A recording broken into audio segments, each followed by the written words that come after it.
மனிதனே, இந்த உலகம் உன் அமைதியை கெடுத்துவிட்டதாக நினைக்கிறாயா? மற்றவர்கள் உன்னை புரிந்து கொள்ளவில்லை என்று வருந்துகிறாயா? யாருமே உன்னை மதிக்கவில்லை என்று மனமுடைந்திருக்கிறாயா? உன் வாழ்க்கையில் உன்னை அதிகமாக காயப்படுத்தியது யார்? உன்னை விமர்சித்த மனிதர்களா? உன்னை விட்டு விலகிய உறவுகளா? உனக்கு கிடைக்காத வெற்றிகளா? அல்லது இவற்றை விட ஆழமாக உன்னை வதைத்த ஒரு மறைமுக எதிரி இருக்கிறானா? இங்கே பிரச்சனை என்னவென்றால், தன்னை யாராவது மதிக்கவில்லை என்று நினைத்தாலே வருந்துகிறான். தன்னை யாராவது மிஞ்சிவிட்டார்கள் என்றாலே பொறாமைப்படுகிறான். தன்னுடைய கருத்தை யாராவது ஏற்கவில்லை என்றாலே கோபப்படுகிறான். இது ஏன் நடக்கிறது?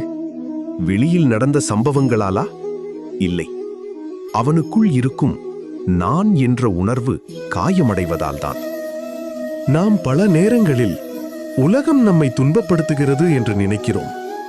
ஆனால் உண்மையில் நம்மை துன்பப்படுத்துவது உலகம் அல்ல, நம்முடைய அகந்தை.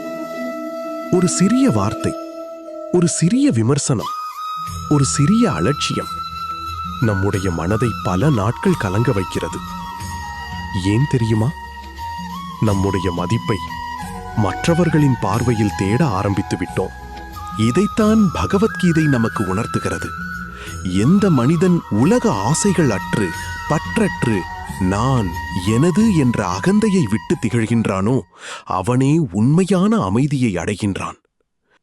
இந்த ஒரு வரி வாழ்க்கையின் மிகப்பெரிய சுதந்திரத்திற்கான கதவை திறக்கிறது.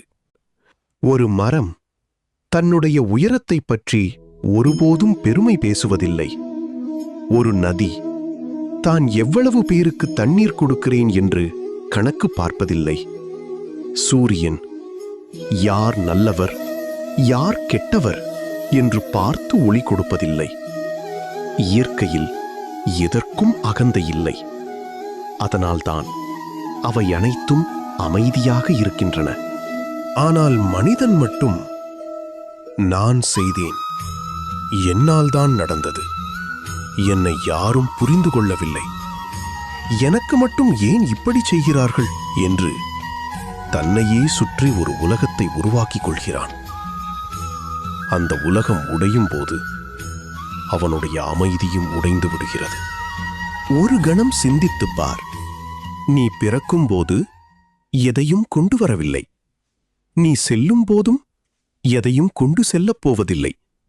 அப்படி இருக்க என்னுடையது என்று பிடித்துக் கொண்டிருப்பது என்ன? நான் என்று பெருமை கொள்வது என்ன? அகந்தை ஒரு கண்ணாடி போன்றது. அது உலகத்தை எப்படி இருக்கிறதோ அப்படி காட்டாது. நாம் எப்படி நினைக்கிறோமோ அப்படியே காட்டும். அதனால் அகந்தை அதிகமாக இருக்கும் மனிதனுக்கு உலகமே எதிரியாக தெரியும்.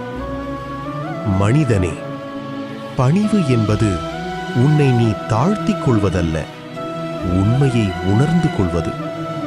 இந்த பிரபஞ்சம் உன்னால் இயங்குவதில்லை, நீயும் அதன் ஒரு சிறிய அங்கமே.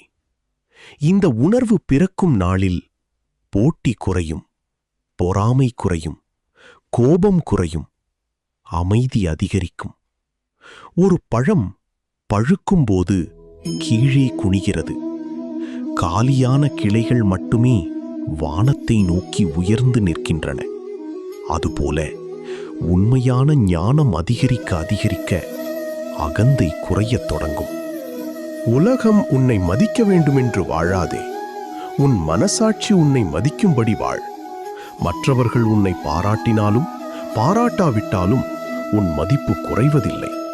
ஏனெனில் உன் மதிப்பை உலகம் தீர்மானிப்பதில்லை.